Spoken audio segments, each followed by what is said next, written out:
Hello everyone, स्वागत है आपका रेप्लिका वर्ल्ड में। तो आज हम पढ़ने वाले हैं एक बहुत ही important topic which is Eric Erikson stages of psychosocial development. तो जब भी हम टीचिंग मेथोडोलॉजी पढ़ते हैं तो उसमें हम एक चीज़ पढ़ते हैं CDP यानी कि चाइल्ड डेवलपमेंट एंड पेडागोजी। तो यहाँ पे चाइल्ड डेवलपमेंट एंड पेडागोजी एक बहुत ही इंपॉर्टेंट पार्ट रहता है टीचिंग मेथोडोलॉजी का। उसमें एक बहुत ही इंपॉर्टेंट टॉपिक आता है डेवलपमेंट।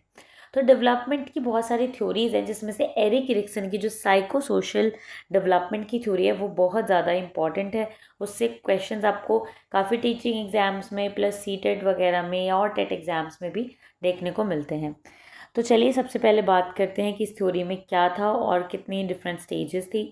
तो यहाँ पे एरिक एरिक्सन ने डेवलपमेंट को स्टेजेस में डिवाइड किया, जिसमें पहली स्टेज थी ट्रस्ट वर्सेस मिसट्रस्ट, जो कि इन्फेंसी के दौरान होती है। जब बच्चा पैदा होता है उससे लेकर जब वो 18 मंथ्स तक का होता है तब तक ये जो स्टेज है ट्रस्ट वर्सेस मिसट्रस्ट चलती है।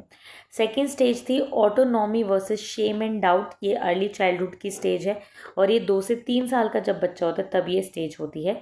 स्टेज थर्ड है इनिशिएटिव वर्सेस गिल्ट। ये प्री स्कूल एज में होती है, जैसे कि 3 से 5 साल तक का बच्चा होता है। नेक्स्ट इंडर्सी वर्सेस इंफीरियोरिटी। स्कूल एज में जब बच्चा होता है, जब 6 से 11 साल का होता है तब ये स्टेज होती है। नेक्स्ट आता है स्टेज 5 आइडेंटिटी वर्सेस कन्फ्यूजन। ये अडोलेसेंस के टाइम पर होती है, 12 से 18 साल का बच्चा होता है इस स्टेज के दौरान। स्टेज 6 है इंटीमेसी वर्सेस आइसोलेशन। ये यंग अडल्टहुड में होती है, 19 से लेकर 40 साल तक की उम्र में। नेक्स्ट आता है जनरेटिविटी वर्सेस स्टैग्नेशन। ये मिडिल अडल्टहुड में होती है, यानी 40 से 65 साल की उम्र में। और लास्ट स्टेज आती है integrity versus despair. Ego integrity versus despair भी इसको कह सकते हैं। और ये 64 से लेके डेथ तक की स्टेज होती है।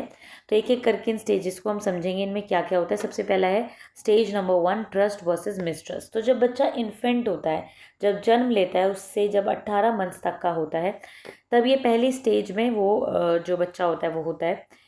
इस पहली स्टेज में होता क्या है, ये सबसे फंडामेंटल स्टेज होती है लाइफ की, जहाँ पे जो इन्फेंट होता है, जो बच्चा होता है, वो पूरी तरीके से पेरेंट्स पर या केयर गिवर्स पर डिपेंडेंट होता है और हर चीज़ के लिए, अपने सर्वाइवल के लिए भी वो उनके ऊपर डिपेंडेंट होता है। तो इस तरीके से वो एक ट्रस्ट डेवलप करने लगता है, एक डिपेंडेबिलिटी हो जाती है उसकी केयर गिवर्स के ऊपर। ठीक है। तो अगर एक चाइल्ड जो है वो सक्सेसफुली ट्रस्ट डेवलप कर लेता है तो चाइल्ड जो है, यानी जो बच्चा जो है, वो सेफ फील करता है और सिक्योर फील करता है वर्ल्ड में। बट अगर वो ट्रस्ट फील नहीं कर पाता है, डेवलप नहीं कर पाता है अपने केयर गिवर की तरफ, तो उसको डर लगता है और उसको अनप्रिडिक्टेबल और अनकंसिस्टेंट लगता है वर्ल्ड, है ना। तो देखो, जो कोई भी बच्चा होता है वो पूरी तरीके से 100% ट्रस्ट या 100% डाउट डेवलप नहीं करता।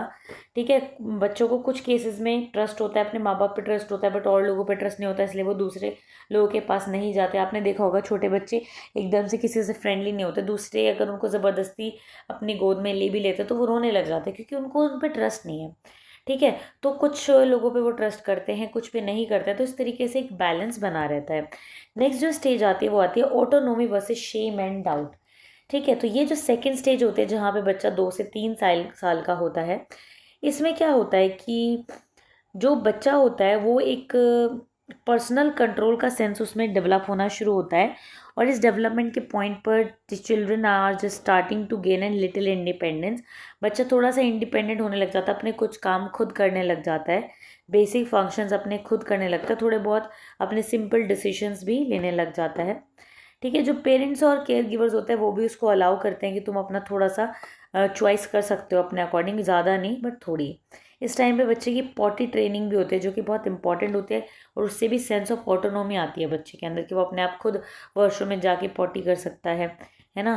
तो उसके अंदर कंट्रोल भी आता है, तो ये भी सेंस ऑफ ऑटोनॉमी बच्चे के अंदर लेके आता है, और एक पर्सनल कंट्रोल का जो सेंस है वो भी उसके अंदर डेवलप होता है।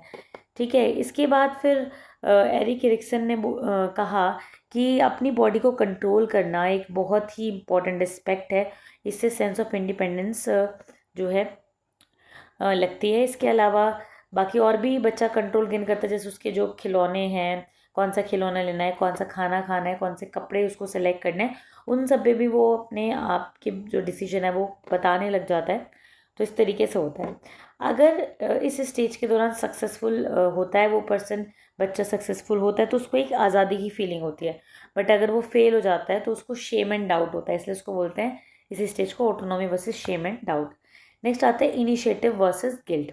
ये प्री स्कूल स्टेज होती है और यहाँ पे साइको सोशल डेवलपमेंट होता है। वो किस तरीके से होता है कि जो बच्चा होता है वो अपनी पावर्स को समझने लगता है और वो थोड़ा वर्ल्ड यानी आउटर वर्ल्ड के ऊपर भी कंट्रोल करने लग जाता है। पहले तो वो अपने जो अपने डिसीजंस थे उन्हीं को ले रहा था, अब सोशली भी वो इंटरेक्ट करने लग जाता है। अगर इस स्टेज में उसको सक्सेस मिलती है तो उसको सेंस ऑफ पर्पस लगता है, इनिशिएटिव जैसे कि उसने लिया हो। अगर नहीं तो उसको गिल्ट महसूस होता है, इसलिए इसको बोलते हैं इनिशिएटिव वर्सेस गिल्ट। नेक्स्ट आता है इंडस्ट्री वर्सेस इन्फीरियोरिटी। ये 5 से 11 साल की उम्र के बच्चों के अंदर ये स्टेज होती है। इसमें क्या होता है, जब बच्चा सोशली इंटरेक्ट करता है तो उसके अंदर एक सेंस ऑफ प्राइड डेवलप होने लगता है कि जब वो कुछ करता है, जो उसने अकम्पलिशमेंट की, जो उसकी एबिलिटी है उसको लेके, और बच्चा जो है नई नई सोशल और अकेडमिक डिमांड से भी अपने आप को कोप अप कर रहा होता है।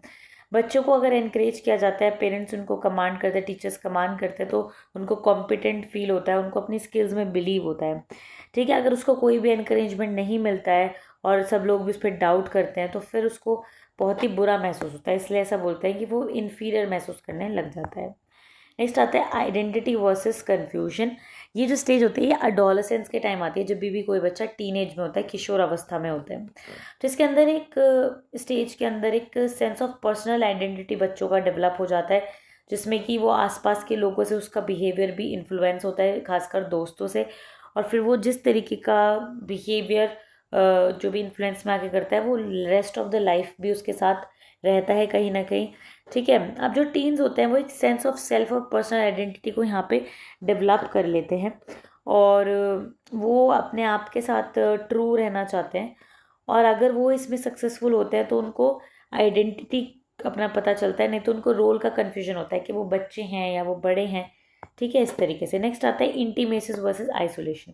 जब टीनेज को क्रॉस कर जाते हैं, जब हम यंग अडल्ट होते हैं, 19 साल से लेके हम 40 साल के बीच में होते हैं, जब उस टाइम हम अपनी कोई इंटीमेट या लविंग रिलेशनशिप बना रहे होते हैं, मैरिजेस कर रहे होते हैं, तो उस टाइम पे रिलेशनशिप को एक्सप्लोर किया जाता है, स्ट्रॉन्ग रिलेशनशिप्स बनती हैं। अगर स्ट्रॉन्ग रिलेशनशिप्स बनती हैं तो इंटीमेसी आती है, अदरवाइज नहीं बन पाता है या फेल हो जाता है तो लोनलीनेस या आइसोलेशन फील होता है।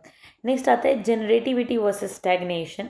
तो अब 40 साल की उम्र के बाद 65 साल तक जो फेज़ होता है, इसमें जो पर्सन होता है वो और भी ज़्यादा मेच्योर हो जाता है। अब वो जो है चीज़ों को, अब उसने फैमिली भी अपनी बना ली, बच्चे भी हो गए, उसके बाद अब वो हर चीज़ में सेफ्टी ढूंढता है, सेफ चीज़ ढूंढता है कि हाँ भाई जो उसकी फैमिली है वो सेफ़ रहे।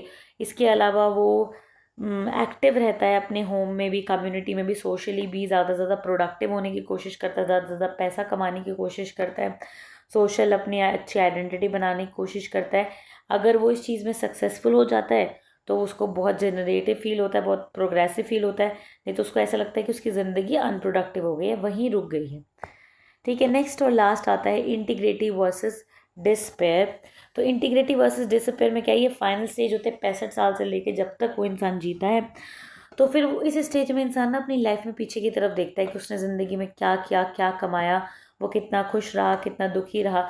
तो अगर वो पीछे देखता है और उसको ऐसा लगता है कि हाँ उसने अपनी लाइफ को बहुत अच्छे से जिया, हर तरीके से जिस भी मीन्स में उसको लगता है वो सक्सेसफुल हो सकता था वो हुआ, तो उसको बहुत इंटीग्रिटी फील होती है। अदरवाइज उसको बहुत ही बेकार फीलिंग आती है, उसको रिग्रेट या बिटरनेस या डिस्पेयर की फीलिंग आती है। और इसी लास्ट स्टेज को बोलते हैं इंटीग्रेटिव वर्सेस डिसअपेयर। तो इस तरीके से ये था साइको सोशल डेवलपमेंट थ्योरी, जिसमें कि 8 स्टेजेस थे। तो आज के लिए सिर्फ इतना ही। आई होप कि ये थ्योरी आपको समझ में आई होगी, और अगर आप इस पे बेस्ड क्वेश्चन करेंगे तो आपको समझ में भी आएगा कि ये थ्योरी कितनी इंपॉर्टेंट है, क्योंकि ये लगातार पूछी जाती है हर एक पेपर में।